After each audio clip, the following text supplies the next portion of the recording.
Hello, everyone. Welcome back to the Jamie and Mike's Wrestling Adventures. I almost said the whole reffing show.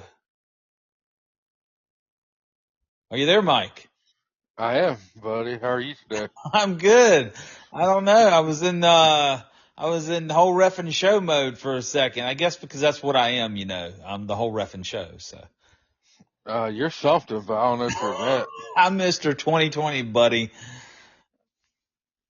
And Yeah, you're you're Mr. 2020, tell them your Mr. moniker. Former 474, and I'm the golden one, Mike Orange. That's right. And then at one point, guys, at the job that me and Mike met at, they used to call Mike the mayor. Yeah, they did. One of my good buddies that used to work there, Jonathan, gave me that moniker because they always saw me talking to everybody. Like, I didn't care who you was or anything. And I think I did more talking than working, just like a politician, and that's how they came up with the mayor. And people still call me that at work and everything. Nice. Well, a lot of things have been going on in the last couple weeks. I know it's been about 2 weeks since we were actually on the podcast and all that good stuff. And um, a lot of wrestling stuff's happened, but a lot of things in life in general has been going on. A lot of crazy things out there going on. And, and that's one thing that the podcast generally, we stay away from politics and all that on the podcast because it's a wrestling podcast, number one. It's not a politic podcast. And also, I try to keep my opinions away from this because this is all about pro wrestling. But, just downright senseless acts have been going on the last few weeks. And as a nation, I just feel like, we got to get this together, regardless of who your political affiliation is. And this is not me going on and trying to campaign for anything, because Lord knows I want nothing to do with that realm of the world. But I will say that as a country, as a nation, everybody, regardless of your views on what's been going on, what side, or if you're affiliated with nothing, or you don't vote, or you do vote, I don't care. We just need to get together and live as one. And I know people say that all the time, and it's like a broken record. But with everything going on and the stuff we've saw the last couple of weeks, it just makes me sad that we can't be what we're supposed to be, and that is the greatest nation, and that's the United States of America. We're the greatest country, right? Greatest country. But when stuff like this continues to happen, it puts a black eye on us as being the greatest country. So I'm just really sad at times that we see this on a daily basis. Yeah, it's really sad. With everything going on, like you said, it's everybody's coming together and everything, but you still got like a bunch of like people kind of still trying to stir it up, So I don't know.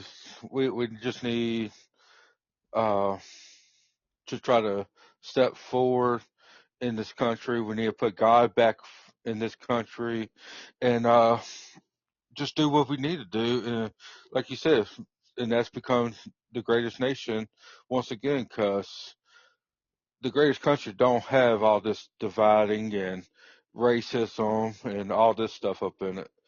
We're like a great country. Let's make this country great again. And not because our president said that or nothing, because we was the greatest country ever. But with all the dividing, we're not. We're still the land of the free and everything. But we need to put God back first and move forward. Oh, absolutely, man.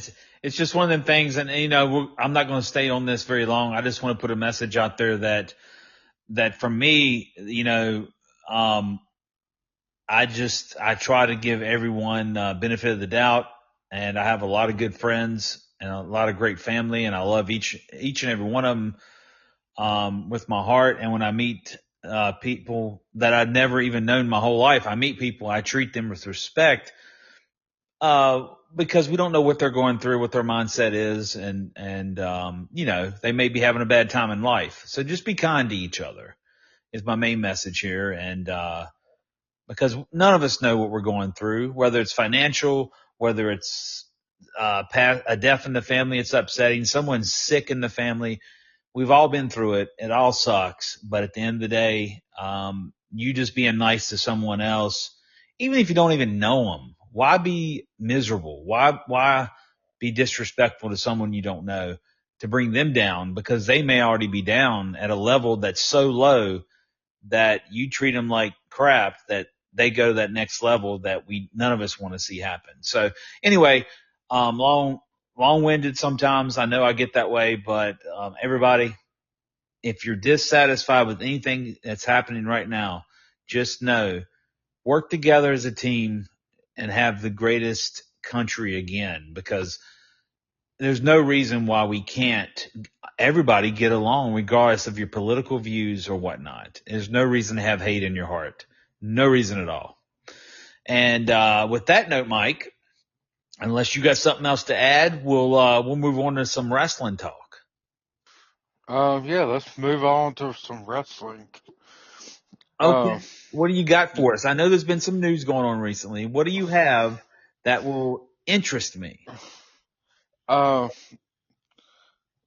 we kind of talked about this a couple minutes ago, but tell me what you think about the domestic violence from that wrestler in TNA. Okay. So we're talking about, another reason I know who you're talking about is this Masha Savanovich. Is that how you say her name? I think so. Okay. So on a website called Sportskeeda, I think it's called, pops up on my Facebook feed. I think that's the name of it. And it goes, huge wrestling name speaks after domestic violence, whatever. I can't remember how it was worded. So I'm sitting there going, oh God, I wonder who that is. You know, I'm thinking household wrestling name, like some big name that's on Monday Night Raw every week, or you know what I'm saying, Mike, or maybe even from the past and develop in a domestic violence situation. And it pops up, it's her. And I'm going, what a misleading headline. And it's nothing against her. And, you know, I don't want to piss her off, Mike, excuse my French, because she might come domestic violence on me now. But, but, all jokes aside about the situation, yeah, it just caught me off guard. I didn't like the headlines, first off. I'll say that, because no disrespect to her she's a great worker, but I really don't see her as a huge name in the business. But moving along, I look at that and I go, domestic violence, you know, and yes, I know people are thinking he's a man, but regardless if it's, abuse such as physical, which I believe that's what was going on, or regardless if it's, mental anguish, like verbal, it's still wrong. And it doesn't matter whether it's you know, and it can go both ways. People don't realize that. They always think when you hear domestic violence, you always think, a man is causing domestic violence. That is not true. It goes both ways, people. A woman can be just as abusive, and the man 9 times out of 10 is not going to hit a woman. Let's just be honest. And especially if you think you're in love with this other person, you're definitely not going to hit the woman. So in his defense, he was just being a good man that was taking abuse from a woman, that he should have just walked out on to begin with. But then again, he was in love with her probably, and he put up with it. So, I don't know the whole story behind it.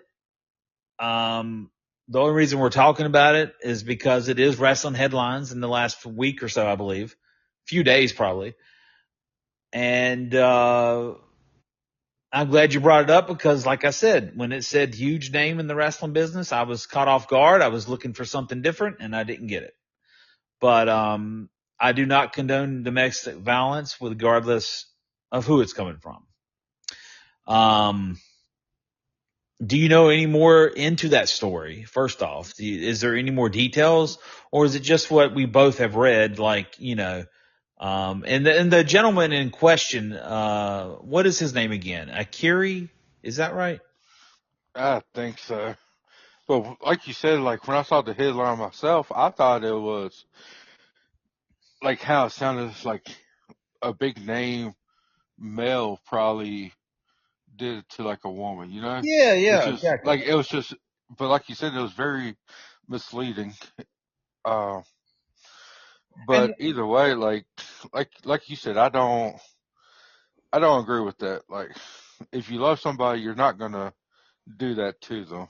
no, Uh, and he put up with it probably just because he didn't want to fight her, didn't want to hit her. yeah. But like you said, a lot of times the guys do get blamed, but it could probably be about 60-40.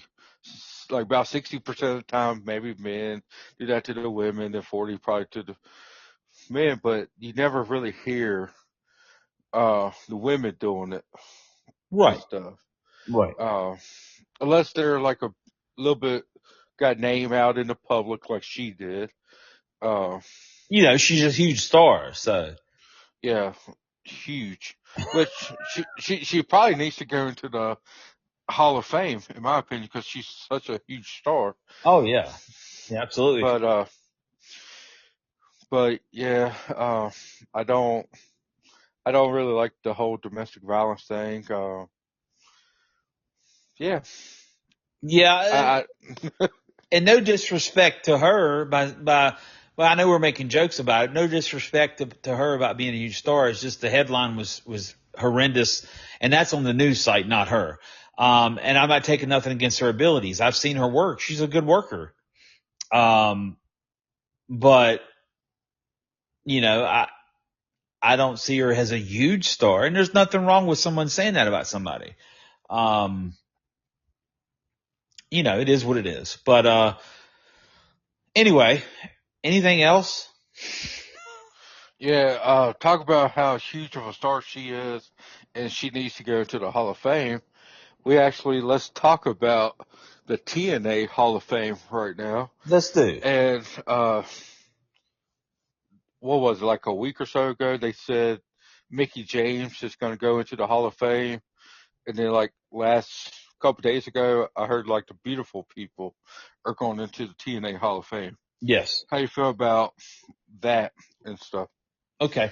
When we talk about people going into the Hall of Fame, you always think, is it deserving, right? You always think, depending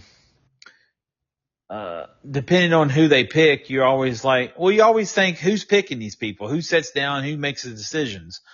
And, but when we talk about, people going to the Hall of Fame and you talk about TNA's rich history and people that define and you think of as a knockout division, you do think of Mickey James, and she's also a decorated athlete in the WWE, women's world champion there. She did good there. She did good with TNA the first time around, when they first started in Nashville, then moved on up to WWE, did that, then back to TNA.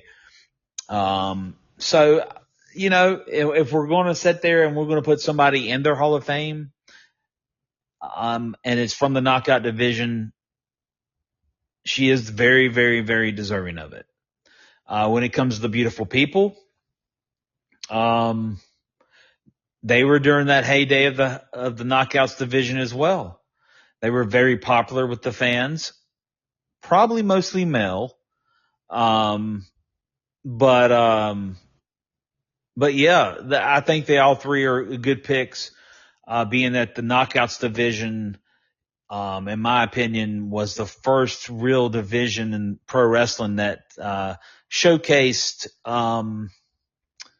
the ladies really well, because there were times that they had specials from TNA on Spike, and it was all about the knockouts, and the whole lineup would be knockouts. I remember one taping in particular that we did that was just a knockouts Impact show, and that's all it was.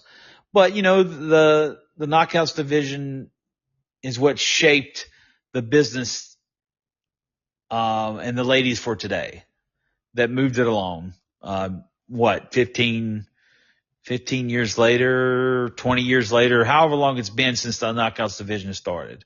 Probably close to 20 years it started, and I was in there working with them probably around 18, 17 years ago. I can't remember. It's been a long time.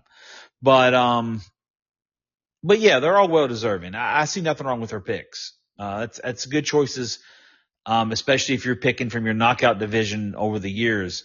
You couldn't have picked three better knockouts to go in. Yeah, I agree. They Mickey James, she's really good. I think she did better with her career in TNA than she did in WWE. Right. Uh, like she did good in WWE, but the only thing that really stands out is what Trish Stratus angle that they did for a little while. Uh, Other than that, you can't really think of a whole lot. But when you got her in TNA, you got her with like Gail Kim, Awesome Kong, The Beautiful People. Like it was a lot of good Victoria when I think she was what, Tara in TNA. Like it was a lot of good matches that she did in TNA. Then The Beautiful People. Uh, I know only because I wish they was put like everybody that was in The Beautiful People there, just not like Velvet Sky and Angelina Love. Like, because Billy Gunn was up in that group, for a little bit. So it would have been cool to see him into another Hall of Fame and everything. But then, but they did great. They was great tag team champions. They was both women's champions a couple times and stuff. So very well deserving. And then, is that the only ones named thus far for the TNA Hall of Fame? Yeah, I was actually surprised they did like two. Like The Beautiful People count as one, but it's gonna be two of them, and then Mickey James, which is usually one person a lot of times for TNA. So I was kind of surprised that they did two. Uh, but they might do more, because uh, but I don't know when they're gonna get inducted. If it's Bound for Glory, I think that's when they normally would do it, or what. I haven't heard like nothing like that. But that's all I know so far.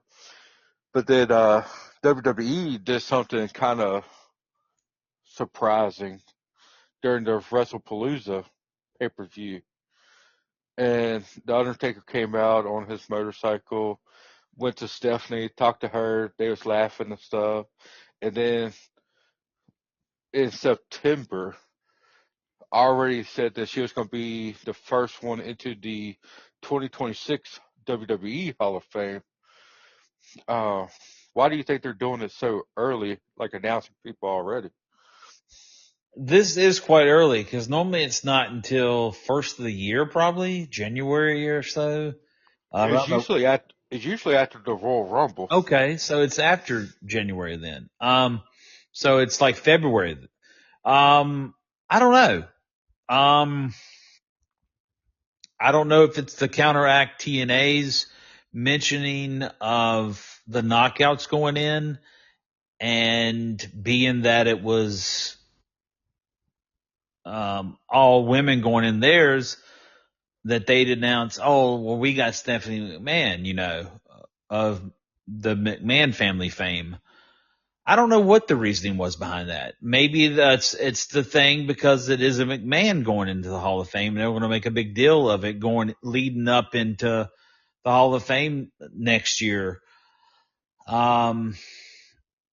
Lord knows why they did it the way they did, or what their reasoning was behind it. It is quite early, very early. It's September, and the Hall of Fame isn't until April. So I don't know. Unless they change the Hall of Fame and start doing it earlier than they have been, maybe switch it up. But I doubt that's going to happen. But I'm not surprised that Stephanie's going into the WWE Hall of Fame. It's the WWE. You know, it was a family company at one time. It was her family's company. It does not surprise me one bit that she's going in. So yeah, I don't know why. But it makes it sound like she's going to be like the headliner, which as a wrestler, she's not like Hall of Fame. Like, it don't scream Hall of Fame to me. But what she did for like the company since at a very young age and worked all the way up to uh the chairwoman when Vince got kind of got booted out and stuff. Like she's worked hard and is very well deserving. But do you really think it's really the headliner for the Hall of Fame? Well, Or do you think it's just since Triple H is kind of in charge of it? Do you think he's just trying to get maybe his family and friends into the Hall of Fame? Because it seems like each year is somebody like his friends, or now like him, and then now Stephanie. Before he thinks, oh well, TKO is going to go down and stuff, and I don't want to get the boot and everything, like out the door, like if something happens and he takes the fall for it, and he's just trying to get all of his people up in the Hall of Fame. right. Um, well, here's the thing. Why don't we ask Bret Hart? I'm just joking. Bret Hart would, you've heard his comments, what he thinks about Triple H going in last year and about Stephanie going in. He basically says, you know, Triple H is running this thing. He put himself in. Now he's putting his wife in, blah, blah, blah. Yeah, I get that. But then again, you know, Stephanie going in is a family thing in a way because her dad started this company. It may not be his no more, but he started it after he bought it from his father that started before him. So it's a family tradition business moving down. It's just at this point, you know, the McMahons don't really own it, but you know, I don't see nothing wrong with her going in. Um, with their popularity of running the wrestling industry, it makes sense. As in, do I really have an honest opinion other than that? Not really. Because I knew one day she'd go in, and if they still got a good working relationship with this new company that's took over, I'm pretty sure Shane McMahon will go in. I'm pretty sure of that because the whole family will be in before you know it. But What about Vince? you would have thought Vince would have already been in the Hall of Fame anyway. Well, see, it's just weird because when he was in charge, like not his family and stuff, like it seems like he's trying to put the wrestlers into the Hall of Fame and stuff, you Yes. know? And then now since he's out, it's just slowly getting the family up in there. Um, but I know what he did and everything, or they said that he did. It could be true, could be a lie. We don't know 100%. Uh, but he deserves to go to the Hall of Fame. Uh, just like Chris Benoit needs to go to the Hall of Fame. Uh, what they did outside of the company is bad and stuff, and we don't need to be celebrating that, but what they done for the wrestling business, they deserve to go into the Hall of Fame no matter what. Right. Yes. Yeah. I mean, they deserve to be in the Hall of Fame. They're going to be in the Hall of Fame. So yeah, it is it is where it's at. It doesn't surprise me she's going in, but um, the main question is why are they pushing it so early? And I don't know. Um, maybe it's because she is going to be the headliner and she's the biggest deal for that Hall of Fame next year. But then again, do they announce their biggest headliner? The first one is their biggest. Do they do that? Does the headliner always announce first, or? I don't know for sure on that, but I thought I read somewhere where she's going to headline, like she's the headliner for this year's Hall of Fame. Right. Yeah. I mean, I don't see nothing wrong with it personally. I think that the families, if they all can go in it, they're going to all be in it. And do I think Vince will be in it one day? Yes, I do. Do I know when? No. I know they're going to have to mend the situations and mend the fences, as they say, to be able to probably put him in that year. But I tell you what would be cool. What if you're thinking Stephanie McMahon's the headliner this year, but we get Vince McMahon? Maybe we get a McMahon family put in separately, of course, but they put in Vince, they put in Stephanie, maybe put in Shane, all in the same year. Linda. Well, yeah. Wouldn't that be something to see, though? Yeah, it would be. Like all four of them, they really do deserve to be up in it. But I don't know if you remember us talking about this, but what do you think if they're just trying to use Stephanie to make sure like everything may be good with the McMahon name going into the Hall of Fame, and then next year at Saudi Arabia they put Vince McMahon up in there because they are bigger on like wrestling. They don't really hold nothing from like their personal lives and stuff.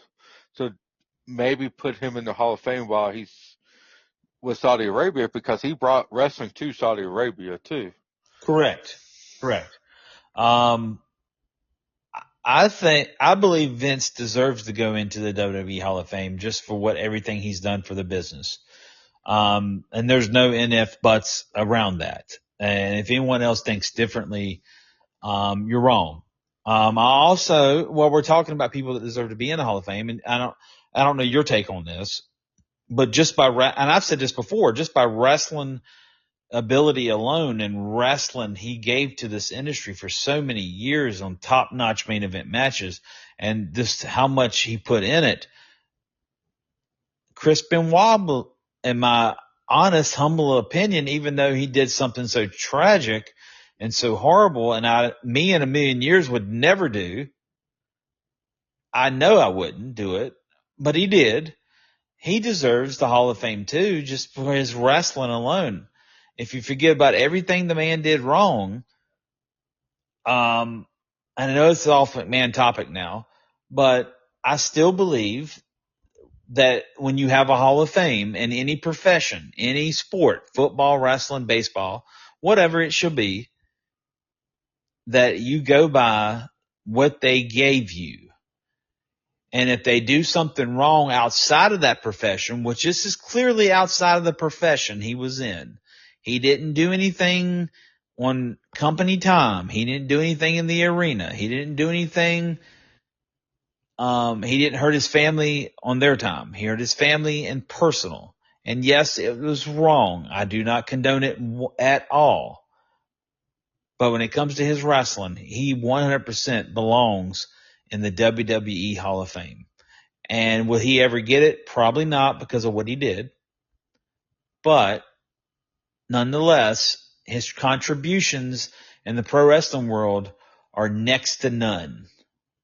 I can't talk anymore about it. Next to none, his wrestling contributions to what he gave WCW, WWF, and Stampede when he broke in with the Hart family. All that. He deserves to be in the Hall of Fame. He probably never get it. No, it's sad to say that, but I don't think he's going to. But he's very deserving. I just watched the WrestleMania 20 match again, where there was Shawn Michaels, Triple H, and Chris Benoit, when Chris Benoit won the World Championship. And if somebody wants to say, "Hey, what's a match to show to get me into wrestling?" I would say that match or any match that Chris Benoit is really in, because he is just a really great, phenomenal, very deserving Hall of Fame career of his. And like, he really does need to, but I don't know. It's like, I want him to go up in there, and he's well deserving. I just don't see it happening unless the wrestling fans kind of stick together and maybe like petition him to get up into the Hall of Fame, maybe. But I don't know if that will even work. Yeah, but I'll be honest. Today's, and this is nothing against today's modern wrestling fan that watches the WWE product every week or watches the AEW, or for that matter, maybe even the TNA product. They're, and this is no disrespect, they're a little different of a wrestling fan than what used to be. And the aspect of, one, everybody thinks they can critique the business that sits at home and watches it every Monday. And we're talking about everybody, not somebody that knows anything about it. You know what I'm saying, Mike? But everybody can critique it. So these people sit at home, they have their opinions, they're soft already, and then they will come off and go, "Oh, that was so tragic about that on Chris Benoit," but 2 minutes later will find something else in the world and bash it and bash someone else and act like they do nothing wrong. So the problem is with that is, the new wrestling world is built on the internet, built on people that are computer geeks, people that are constantly a armchair quarterback at home behind a keyboard, gives their opinions that way, and will bash something that they don't like personally, but will come off and tell you how the wrestling business or whatever the take they're on that day should be. It's just the way it is. It's too much social media, and we're in an age where that has hurt not only professional wrestling, but social media has hurt a lot of things. And there's a lot of great wrestling fans out there, and I'm not singling it out to every single one of you, but I'm saying there are certain wrestling fans out there that are keyboard warriors and run their mouth and act like they know it all.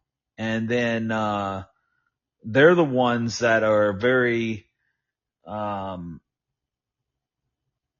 this is not a political term I'm using, they're very liberal with the way they talk and run their mouth, but that's where the buck stops. But, you know, the wrestling fan of today is going to look back and go, Chris Benoit did a really tragic situation, and they're going to also look and go, well, this guy's better.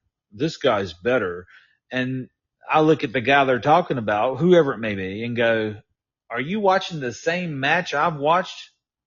Are you watching the same people? It's kind of like this, and I'll change the subject a little bit, but we're still talking about it. Ricky Steamboat and Ric Flair had 5-star matches, in my opinion, back in the day. Dave Meltzer never gave them 5 stars. But Dave Meltzer comes up with some rating for the Young Bucks and says their matches are 6 stars. What? It's a 5-star rating, buddy, and you're giving them 6 stars for Young Bucks and their matches with whoever the hell they were working at the time. But you're telling me back in the day, you wouldn't even give Ricky Steamboat and Ric Flair a 5-star match? Two of the best in the industry. So that's what I'm looking at. You're looking at, the fans that like a different type of wrestling, looking back also at a Chris Benoit match. It's been years since this happened, Mike, and he killed himself too. It's 2007. Look how many years have went by since then. Almost 20 years. So they're looking at today's product going, oh man, this is the greatest match I've seen in my life. And they look back at a Chris Benoit against Eddie Guerrero match and say it's crap. That's what I'm trying to get at here in a long story short. Different type of fan, different type of theory. They're never like the older wrestling. Another prime case, and I'll move on. I met some young guys years ago in Florida as they were breaking in, and one of them actually said there was no good wrestling before 1998. And I was thinking to myself, this guy just don't get the business. He doesn't get it at all. Yeah, I guess that person never heard of the Wild Child before. Well, I'm not. Well, yeah, it's true too, but Oh, it just goes back to, we talk about the greats of all time, and the people's theories and people's opinions. And the main reason, Chris Benoit will never go in the Hall of Fame, Marty said it, is because of what he did. He killed his, wife, his son, and himself. All horrible. Yes. That's the main reason. But another reason is that the fans of today are going to crap on it so much online because of that and because of other reasons that the WWE will never put him in because they're going to listen to their main fan base as well. Except for ticket prices, Mike. They do not listen to your fan base for that. We will charge you 82 times the amount for you to come to the show. but you know who listened to the people for ticket prices? Vince McMahon. He Back was he was great listening to the fans about ticket prices. Uh, but no, like Chris Benoit, Vince McMahon definitely needs to go to the Hall of Fame. You said during the last time, this last year's Hall of Fame, that the Nasty Boys needs to be up in there. Absolutely. I honestly think that Vince Russo needs to go into the Hall of Fame. So, I mean, that's 4 people. And then you add Stephanie. That'd be a great class right there for 2026. Right. Russo deserves it. Well, we can also go back on the theory of this, Mike. Even if he does deserve it, WWE's not going to put him in there.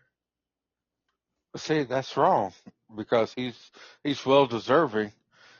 And if it wasn't for his ideas, WWF probably would have never beat WCW in the 83 weeks. Like, after the 83rd week, did they beat him? Russo, I mean, Russo needs to So go to the Hall of Fame. Russo should go in the Hall of Fame because WCW won 83 weeks. No, like, if it wasn't for him, Uh-huh. they would have kept winning, and then WCW would have, like, been WWF and everything, and the whole line of, like, timeline that we're in now could be different if it was for Russo and his thinking before he went to WCW and became the greatest world champion over there. He never had a pin or a submitted loss in WCW. Okay. Well, I mean, you're right about He's that. he's already on the Mount Rushmore wrestling great. Might as well put him into the Hall of Fame. So you want to put Vince Russo into the Hall of Fame? Yeah, not just the Hall of Fame, but he needs to be the headliner. And when he comes out, everybody just needs to say, "Bro." That'll be his, that's how how, he'll come out for his interest and it'll be, bro. And then his music will hit. And they get Matt Riddle to induct him, and they just keep saying "bro." Do they have a bro off? Why did Matt Riddle have that intro? Yeah. Oh, I thought I made something up good. No, you're gonna get in trouble for copywriting infraction. That's okay. Hey guys, I will tell you this: if WWE's listening to my podcast, um, go ahead, send me a cease and desist or whatever them things are called. Yeah, please do, because we need more stuff to talk about on the podcast. uh, Yeah, me no, too. if they do, just remember, me and James got no contracts right now with anybody, and we would appear on your show. Oh yeah, we will sign them contracts, appear on your shows. Me and Mike are both actively looking to sign a contract with the WWE or AEW, preferably in your booking departments. We think we'd be very big help there. So just throwing it out there, just throwing it out there. Yeah, because their booking is not really the greatest anymore, so they need somebody to actually do a better job of it. Did I send you the meme of Seth and Becky and their weird outer space looking, Yeah, and they look like yeah, Pop Tart? but yeah. So apparently, the uh, the color scheme was supposed to be for like suicidal prevention or something, because Punk and AJ Lee had the LQB 24 plus gay stuff. Okay, I didn't know anything I mean, about I that. don't know if I'm supposed to say that, but You did, but it's okay. uh, like, what's the correct term for that? Because Um, either way, in my opinion, it's wrong. But you listen. I don't think uh, you said anything wrong. You used the right term. I mean, I mean, it is what it is. It's right. I don't know the letters. Like, I know it starts with the L. It's got a couple more letters, and then I think they added a plus to it. Like, I think next year they're gonna LGBT. say, It's yeah. LGBT. Then they added like a plus at one time, didn't they? And then next year they're gonna add plus. This is stupid because it's wrong. But I don't know anything about that. yeah, but we're we're kind of going off topic now. But let's try to turn back to what we was talking about. But apparently it was for the suicidal prevention awareness that the Pop Tarts was looking like. Okay. So if it was for the suicidal prevention awareness, then I support that. Like, if you think about it and everything, there's plenty of numbers you can call and get the help that you need and everything. Very true. And then, you okay, buddy? My water went down the wrong way. All right. But then, like I said, if you think about the suicide and everything, like I said, it's plenty of numbers to call. People will listen, and stuff. And then the other was like the LQ, whatever James said the letter was. Yeah, you're messing it up big time, Mike. Uh, I know got an L up in it, but if you're doing that and everything, turn to the Bible. It'll tell you that it's wrong. But Okay, well, my God, I think I'm dying here. And Mike's will get us canceled like Jimmy Kimmel did for 2 weeks. I think it was less than a week, and then he came back. But he did what he did. But me, like, all right, this time, How's it like going? I might get canceled. It's okay, cause okay, so I'm a Christian. Okay, everybody that knows me knows that and everything. But in my opinion, it is wrong. The Bible says it's wrong. It's wrong. Like, I'm then. I know people that are gay, lesbian, trans, everything. Like, I'm still gonna call you, like, if you was born a male, I'm gonna call you a male. If you was born a female, I'm gonna call you a female. That's what it is. Like, it's wrong. The Bible says it's wrong. And yeah, I think this might be my last episode. I mean, I might get canceled, but you know what's not gonna get canceled? Cowboy South Atlantic. Revolution. That is South Atlantic Pro Wrestling. We're all over the place today. Yes. South Atlantic Pro Wrestling is coming back. Jay's been doing some stuff behind the scenes. I think it's everything that we talked about. I think it's going to be like really good. Like, that's going to be happening. Yep. You got any more details or info on it? Well, so what we're looking into now is getting the towns down and slated, and then the dates will be announced. There are a few towns that have been looked into already, and really at this moment we're just trying to get everything together on this end, trying to line every duck, put it in a row, cross all T's, dot all I's, and once that's done and the talent that's slated for the first couple of shows, it'll all be announced once everything's set in stone. But things are in motion. The wheels are still turning, and I think it's going to be a fun little venture, and I can't wait, man. I'm a big traditionalist when it comes to pro wrestling, and of course everybody knows that. It knows me.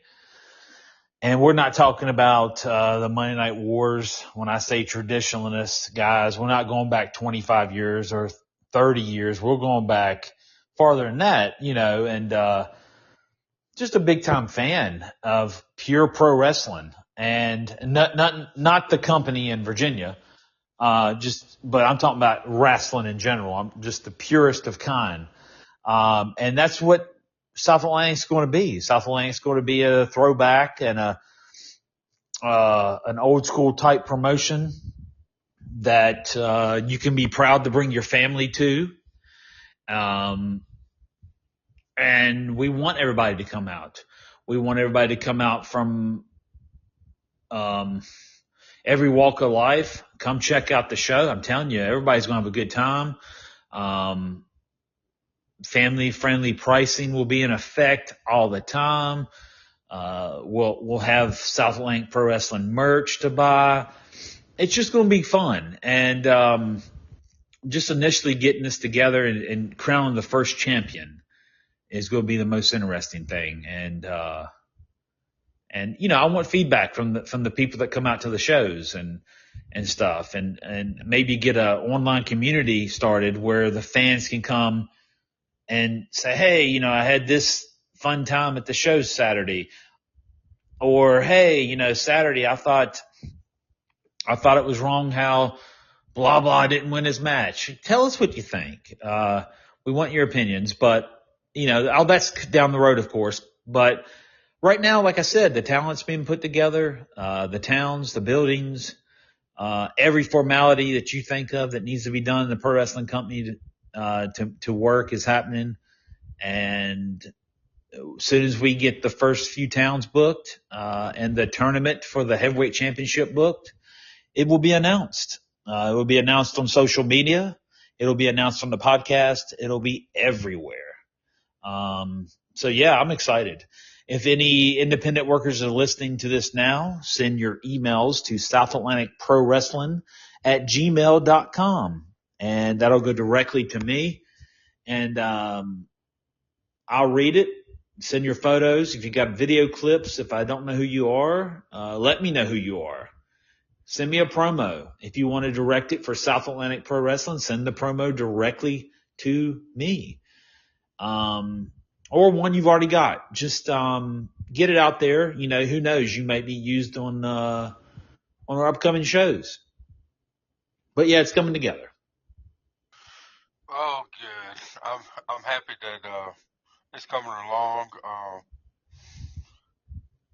Sorry, I still think I'm gonna get canceled for what I just said. Uh, but no, I think it's coming along. Like we've been talking about it. I think we talked about it what every single day Yeah. at least. But I think it's gonna be a really good show. Like the first one, the ideas that we've been talking about. Um, yeah, I'm excited for it. Then, like you said last week, and we talked a little bit about it, like texting and stuff. The fan club, like I think that's really good, bringing that back. Yep. Uh, Yeah, the fan club is going to be 1990 through 92 effect pricing, guys. We're talking about a $10 fan club, and you get a T-shirt, a autographed photo of your favorite South Atlantic pro wrestler, and a limited edition. Well, that's the T-shirt and photo, but then you get your laminated um, membership card. Will come to you in the mail, and as long as you show that at every South Atlantic event, you get $1 off admission. So you can't beat it. I mean, you can't even buy a T-shirt for $10 nowadays. You're getting a T-shirt, an autographed photo of your favorite South Atlantic pro wrestler, and $1 off every South Atlantic pro wrestling show that comes to your town or any town that you show up at. If we run 10 shows in a month and you come to every show, we'll give you $1 off every time with that membership card. So well, with that case, 10 shows in a month, you go to show that card and everything. You're pretty much going into a show for free. you pretty much end up, Yeah, well, you yeah, paying for everything for free because be $1 off. And yeah.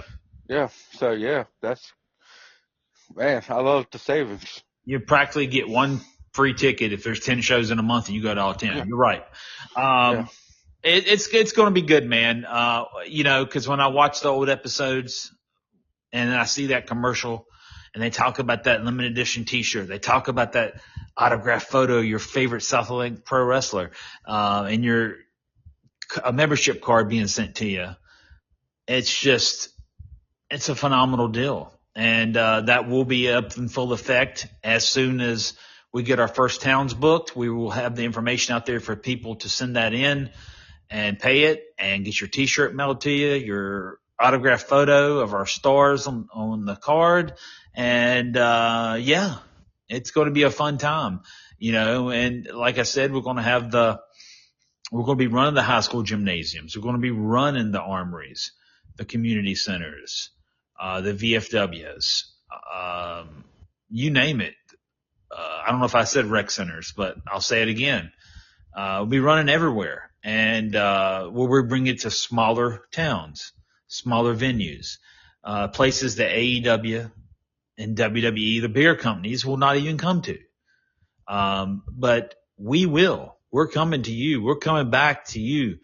In your small towns. And it just so happens we're going to start it here in Florida, but we're going to branch out later on, come back to some of the old South Atlantic stomping grounds and where it all began.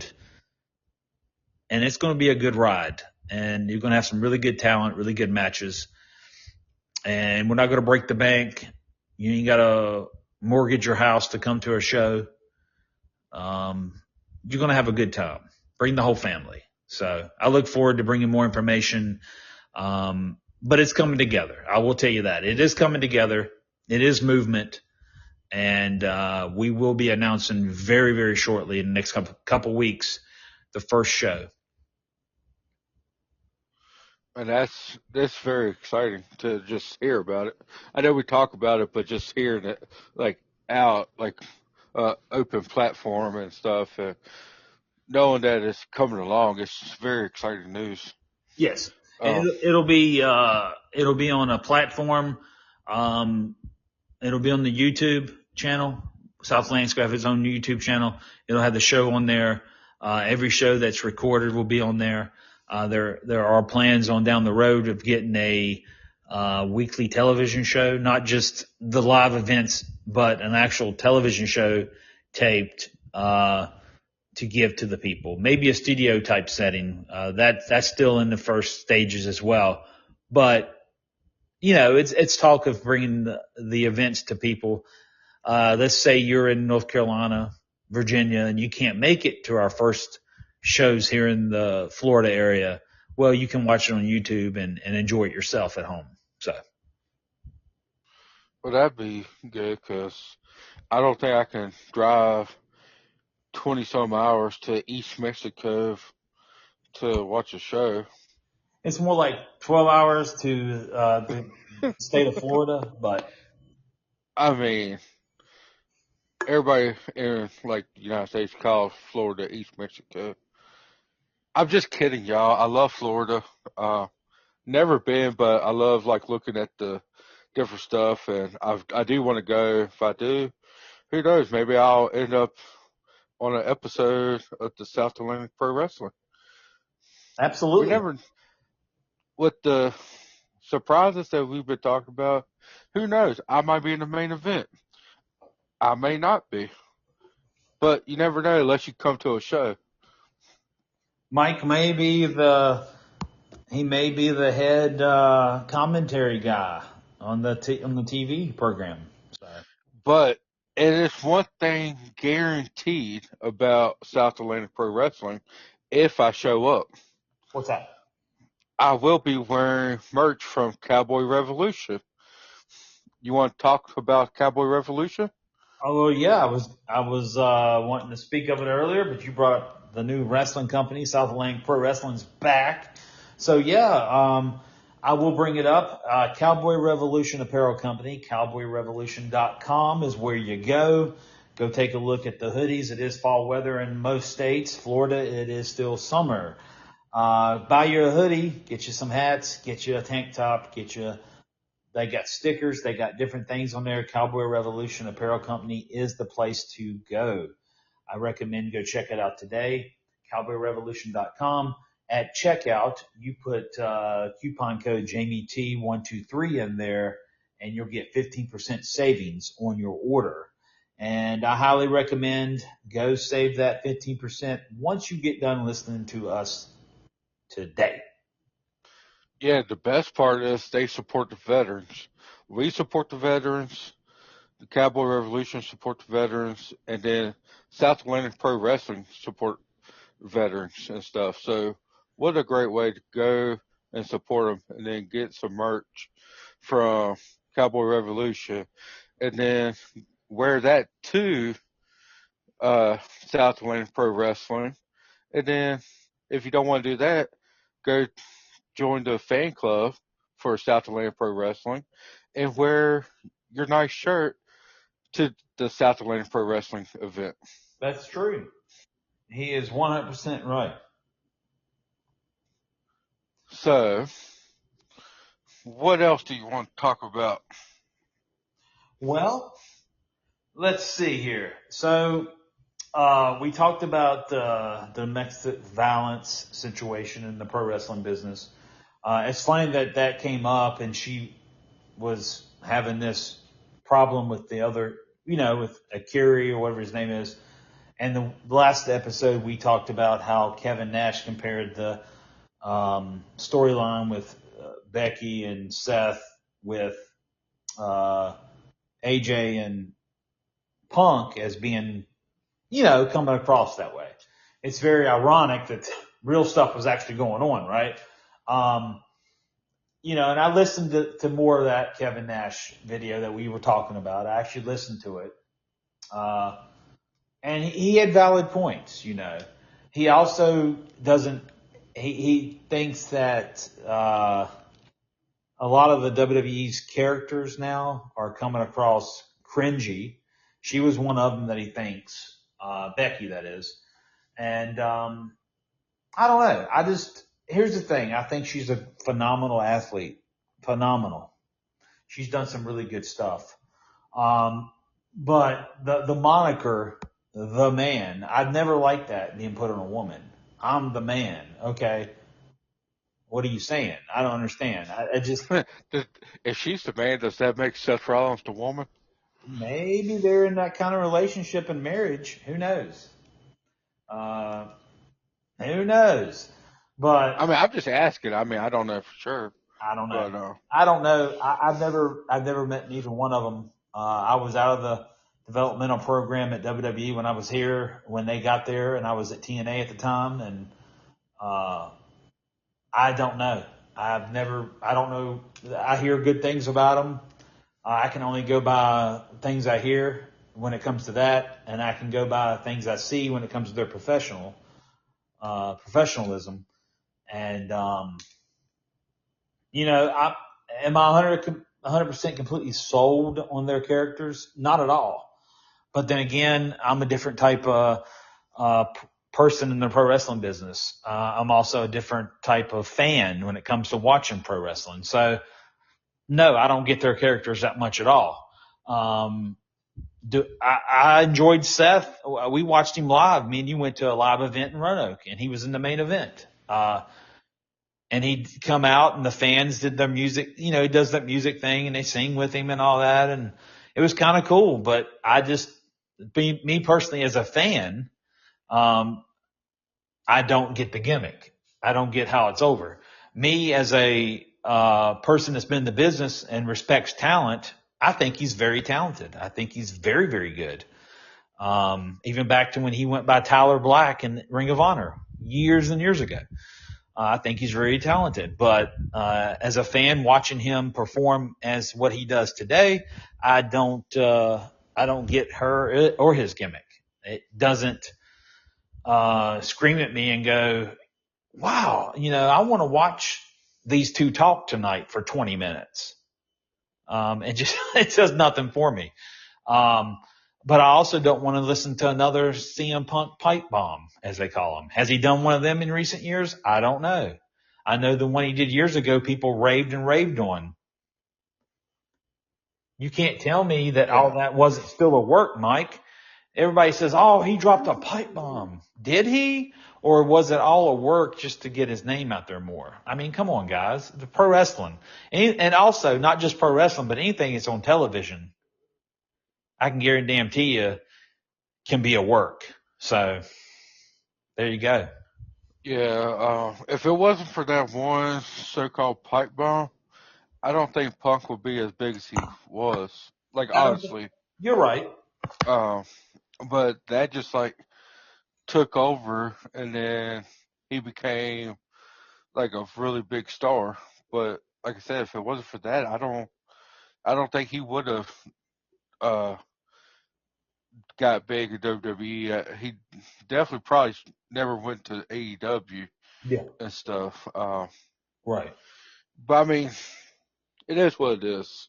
Yeah. Uh, but I mean, you're either gonna be a fan of it and watch it, or you're gonna be not a fan of it and still watch it and complain, right? So yeah.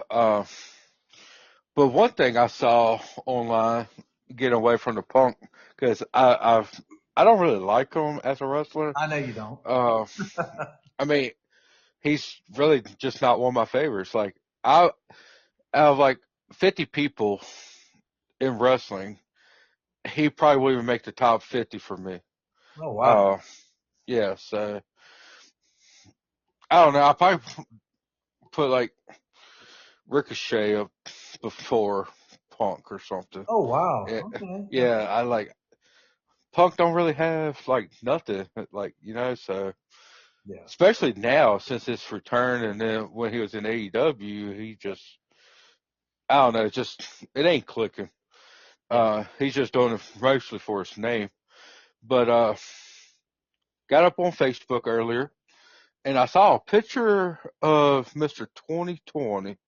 Looks like he was in a wrestling ring getting ready to count. Oh yeah. You want to tell us about that story? Because at first I thought it was going to be a video and I could watch some of your old stuff, Yeah.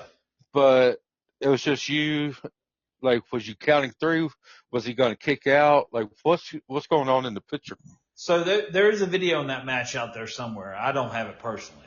And basically this was a match where if I'm not mistaken, this was the night that uh, Jim Neidhart, I want to say Jim Neidhart teamed with Davy Boy Smith Jr., Davy's son, um, and they worked Ken Kendrick, which is a good buddy of mine, and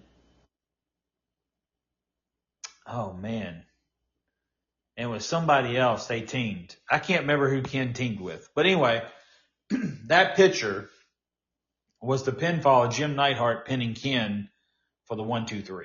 It happened here in Tampa, probably 2013-ish, somewhere in there. And, yeah, somewhere 2013, 2014. It's been a long time ago, in other words. But it happened in Tampa at some CrossFit gym. We used the gym area in it. So, yeah, it's been years ago, but that's what that picture's from. Okay. Yeah, I saw it and I was like, man, I wish there was a video so I could see it, but now I want to go and try to hunt it down and stuff. Well, it's under Florida Underground Wrestling, and there's plenty of them on YouTube over the years. And I worked with them from 2012 or 2013 up until 2018 when I left Florida. So, yeah, several years. Okay. So what is the biggest difference for a referee for doing like live events and then televised events? Because I know it's got to be close to the same, but everybody has more fun in like live events Yep. and stuff like that than like televised. Yep. How much difference is it for a referee? So with live events, it's really different unless things have changed on that circuit. But you wouldn't have to wear an earpiece for the cues, the go home cues, and telling the boys messages. You wouldn't have to use the ring the same way you would for TV because you don't have to worry about the hard camera. You don't have to worry about any cameras and getting you're in way of. So you got a little more leeway of just moving around a lot better and more and all over the place. Doesn't matter. And it's just overall a better relaxing atmosphere because no one's got the TV jitters, if there is a such thing after you've been in it forever, which I'm sure that's what we still had, but we didn't call it that. When you felt the butterflies, but it was just a relaxing atmosphere, and you wouldn't have to show up as early. No catering to worry about. You didn't get fed, but you didn't have to show up at 1 or 2 in the evening and stay until 11 that night when it ended. You would just get there like house show call times were at least 1 hour before the event. So halftime, if you waited to get there about 1 hour before, some of the crowd would already be coming in. So, but yeah, just the main things where you never show up as early, and you didn't have as much of a hectic day. No earpieces to wear. No hard cameras to worry about getting in front of. Just really relaxed. That's the big difference about it. TV was, like we said before, we've talked before. You'd show up at 1 or 2 o'clock in the afternoon, and then you'd be there until the show ended, we could use Nitro, WCW, for example. Get there, let's say you got there at 2 Eastern. You'd stay until it went off the air at 11. And then, of course, once it ended, you'd stay for the whole thing. Even if you didn't referee the main event, you normally stayed for the whole thing. The crowd starts leaving. And then by the time you get undressed and go yourself, it's 11:30 if it's Eastern time, depending on where you are. And then you go, if you were hungry, you get something to eat, or you go straight back to your hotel and normally just crash or go drink a few beers at the bars with the guys or at the hotel, or like I said, you just go back and crash, and that'd be the end of the day, and get up the next day. And uh, at this point, we were taping Thunder on Tuesday. So yeah. So the big difference is you got a lot more free time on your hands showing up so late at the building, and you could roam around town and do normal stuff. Like on house show loops, you'd go out if the place was real famous for landmarks and different things. You'd try to go see some of that, and then you'd find a nice place to eat, and maybe shopping malls, whatever, and then end up going to the building finally and if you had enough time, go back and get a nap, then go to the building, and then that was it. So that's house shows. They were a lot better for a lot of reasons. Okay. And I think you said a little bit like each one up in different episodes, but never like in depth like that. So that's good info. Um, what did you prefer? Probably the house shows, but did you like to be on uh televised shows just to get your face out there and say like just waves like "Hi, Mom, I made it," or just like house shows where you could just be yourself while doing it? um, well, I've always enjoyed being able to have full reign of the ring, not worrying about cameras. That it's always going to be more fun. House shows are always going to, in my opinion, doesn't matter what pay per view any of these guys do, and house shows are becoming less and less important for the business. They always have. They've been doing that ever since I was there in WCW. Slowly and slowly, house shows are becoming more and more less important. But I would think anybody would prefer them over TV. Now, TV was fun in the aspect of it's cool. Hey, I'm here at Nitro, or I'm here at Raw, or I'm here at Impact. You know what I'm saying? But I mean, all that's cool. But at the end of the day, if you had more enjoyment out of one of the two, I would probably go in to say that you would enjoy the house shows more. But then again, I've never experienced the WrestleMania moment. So everybody says they are phenomenal. I don't know.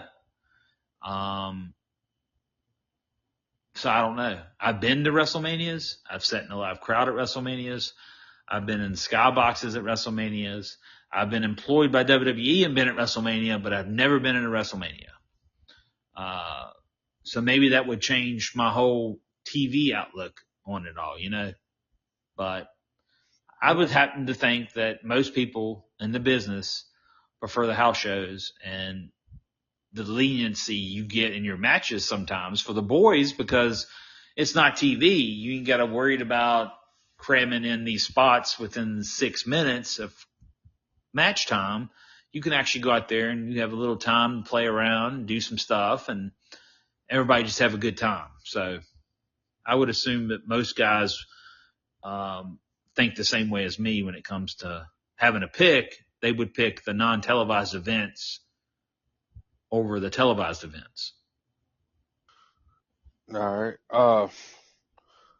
What about the pay? I know you got a contract and everything. Yeah. Do you get paid less to do a house show because it's not on TV, or is it the same because you got a contract?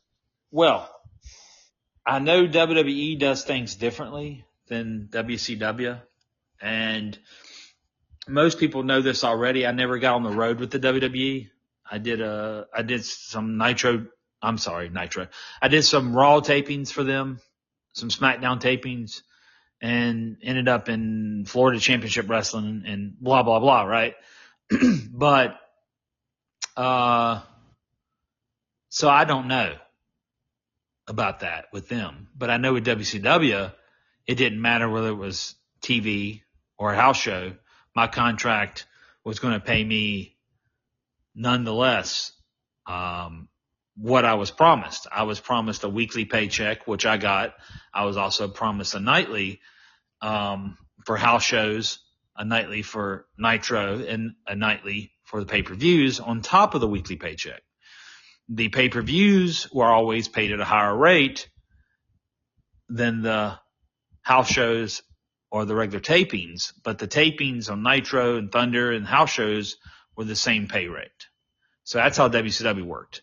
TNA worked when I was at TNA. It would be their pay system for a lot of the guys and for the refs were a little bit different. It was if you didn't work, you didn't make any money at all. There was no weekly paycheck before you stepped in the ring here. It was if you didn't work, you didn't get paid. And so when I was told you're on all TVs, and, you know, that included the pay-per-views or whatever, I was happy. But the pay across the board was the same for whatever event you did for TNA. House show, Impact, or pay-per-view, you got the same amount of pay. Didn't matter. And if Impact was taped, let's say we taped 4 shows in 3 days or something like that.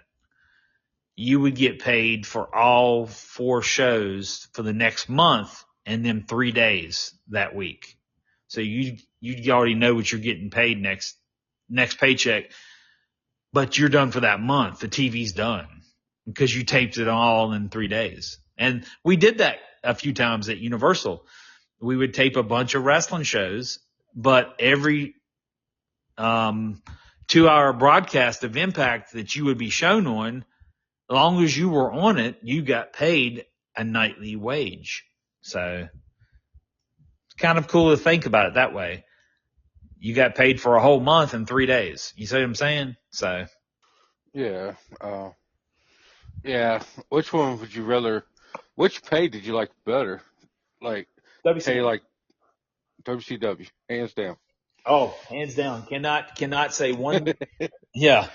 And that was before TNA. TNA was years later. You know, I went there and, you know, inflation goes up, but I was making less money at TNA than I did at WCW. WCW hands down took care of people. And a lot of people say they contribute that to WCW's downfall. And then I go and say, no, that's not what killed them. Because I tell you exactly, if we are saying that money is killing WCW, it's the overinflated contracts that some of them guys were getting, not the referees and not the lower end talent. You know, we were getting paid well, but we wasn't making hand over fist millions, you know. So we can't go back and say, oh, well, they covered your rental car and your hotel, so that helped put them out of business. No, it's probably the overinflated contracts of some of the bigger guys, number one. And number two, maybe it did contribute to paying for everyone's hotel at TV, paying for everyone's rental car. You know, everything added up. Plus the air travel is always covered. So once you do that, I mean, it's a big bill. But hands down WCW. Now, if I went on the road with WWE instead of being released from developmental and going to TNA, who knows? I might have said WWE at this point. I might have been like today going, WWE paid me better. Not just because the contract, they may give you a smaller contract, but their payouts on the pay-per-views, even for the referees sometimes are great. And then the house show, they pay, you know, a lot of times their pay scale comes from how the houses are doing. So if the business is way up at the top and every building is being sold out across the country for that week, your next paycheck may be astronomical just for the fact that the building sold out. WCW could have sold out a 40,000 seat arena, but whatever you were guaranteed is what you're getting. So, you know, pros and cons. But if business is down at WWE, they sign you to a lower contract, you may end up just making what your lower contract was by the end of the year if business is bad the whole year. So different ways to look at it. All right. Well, you got anything else on that? Not on that. I do not. I will say this, by bringing up, WCW and all that, and, I think about that quite often, the what ifs and all that. But at the end of the day, you can't think about the what ifs, what could have happened, what should have happened, what money you should have made, what money you lost. You get it. It's just what happened, and that's the way your life went, and embrace it. So, and that's what I did. When the chips are down, I always wanted to jump back up, jump back on the horse again, I guess you could say. And I did that. WCW went out of business. I moved out to Nashville, Tennessee. I worked for Burt Prentice in the office. When that ends, I had a few years, nothing going on really. Got back into WWE. When that didn't work out, I got to TNA. I just kept going and going and going, and I used it as long as I could. And that's what everybody should do in this business, is if you see a chance, you take it. And if it lasts forever, it's great. If it don't last forever, it's still great. You did it. You made it. And my advice is just to anybody in the business, and I've probably said it before, if you really want it, go for it. Work hard. But, I don't believe in people snaking other people out for positions in this business, because I'm pretty sure I got done that way a few times. I've always been honest. But that's up to you how you do that course. But if you're in the business, my advice is listen, learn, and work hard, and never give up on your dream. Because you never know. You could make it and you might not. And you may make it several times like I did. So just keep going at it. Just keep pushing. But that's all I got. You got any other questions about that time period of life, or? No, I think I'm good on it. I mean, you gave a lot of good info and insight on it. But you know me, if I do, I'll ask you, like, when we talk, or bring it up on the next episode of the podcast too. Yeah. Uh, So I will say this, Mike. I know we talked about it, and I'm not going to give a date on this, guys, or what day it's going to drop, but we are going to do a 1-year anniversary special of the podcast. The podcast is the same. Mr. 2020 is still here. The only thing changed is the name of the podcast, from the Whole Reffin' Show to Jamie and Mike's Wrestling Adventures. But other than that, it's still a lot of Mr. 2020 talk. It's still a lot of WCW talk. Still a lot of my stories, but with a lot more newer wrestling talk is what we added to it. And we've been talking for months about guests and all that. That's still coming. With the wrestling promotion getting in the way now a little bit, it's kind of like you got a couple things on your plate. I got South Atlantic I'm trying to build. We're building the podcast. We're going to continue building the podcast. We are going to have guests. Hopefully we can talk about South Atlantic more, maybe have some South Atlantic stars on here. Maybe after the South Atlantic heavyweight champion wins the tournament, whoever that is, we can have him on as a guest. But we will have an anniversary special. It may not be on the exact anniversary date, which is September 30th, Mike, I believe. I have to go back and look. It may not be on September 30th, but it will be a 1-year anniversary special coming up. And all I ask is, Mike, you try to pull some rabbits out of the hat. We're going to make that one a good one. well, I can always do something. Maybe you could talk to the other co-host, and maybe she could make a little appearance on the podcast. That's true. We could have. You never know. We could have 3 of us on here talking at one time. That's true. We could get Jules involved, and because guys, originally nobody knows the backstory. I'll make it real quick, Mike, for the podcast this week. But nobody knows the backstory, but originally there was another co-host that was going to be on the show. Things got changed last second, last minute, whatever you want to say, last hour. And I'm like, I gotta go. And I'm like, Julia, you're on the podcast. And that's how Julia got in the podcast field with me. That's how it came about. But here's the thing. She's done very well with it. And I thought we had good chemistry, but we've been married 25 years this year. We should have good chemistry when it comes to talking and, all that good stuff. But,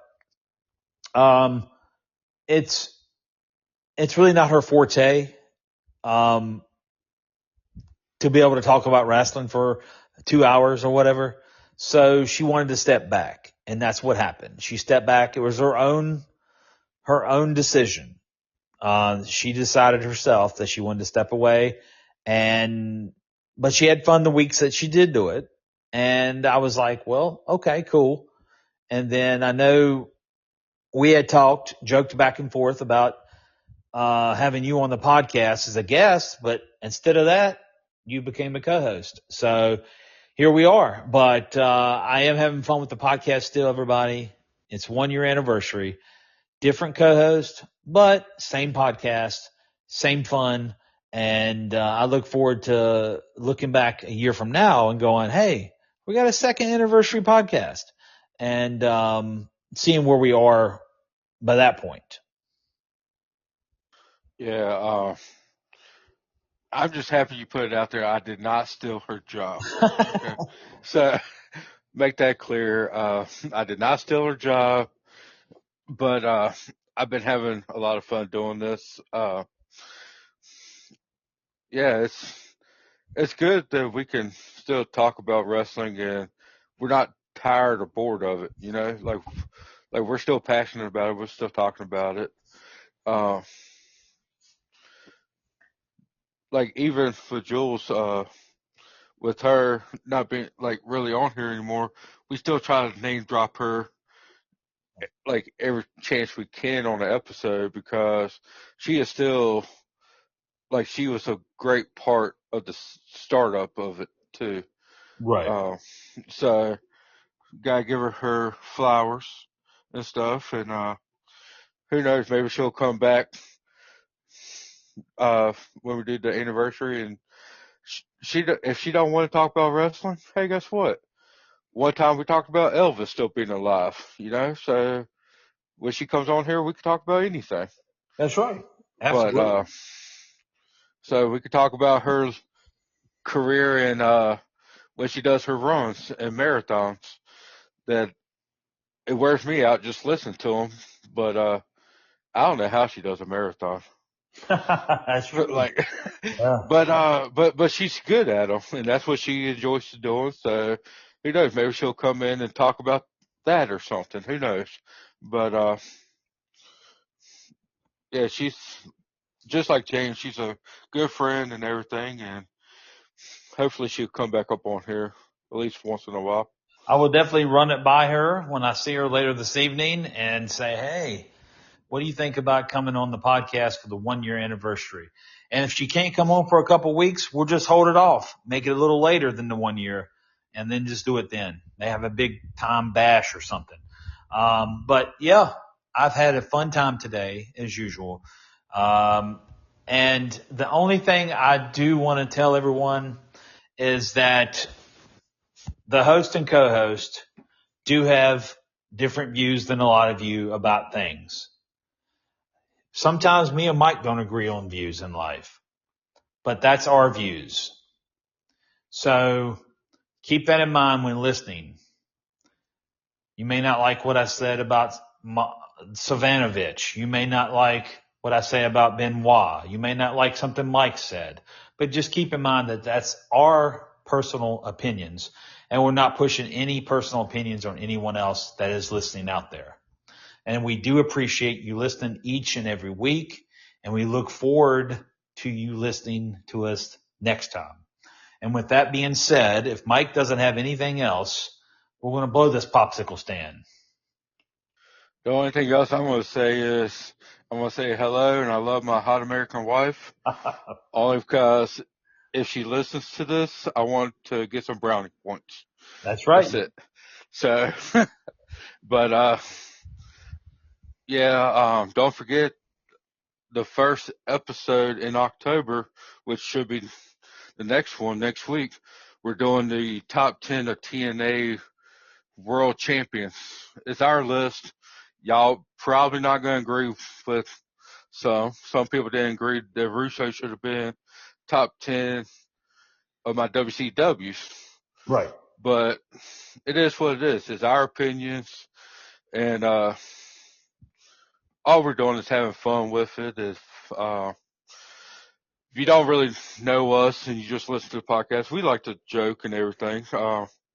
If it's something that we did, hey, call us out on it. And just like everything else, we probably make it into a joke somehow. Probably. So probably, because that's what we do best. But like I said, I just want to say hi, I love you to my hot American wife, and I'm good on this episode if you are, buddy. Oh yeah, I'm absolutely great. I'm getting off here.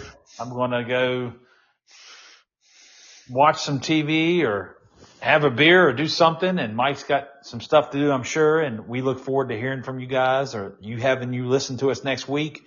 And I'm out of here. And, Mike, thanks again, my friend. Always enjoyable. I'll be talking to you soon anyway, away from here. But, adios, guys. Bye, everybody.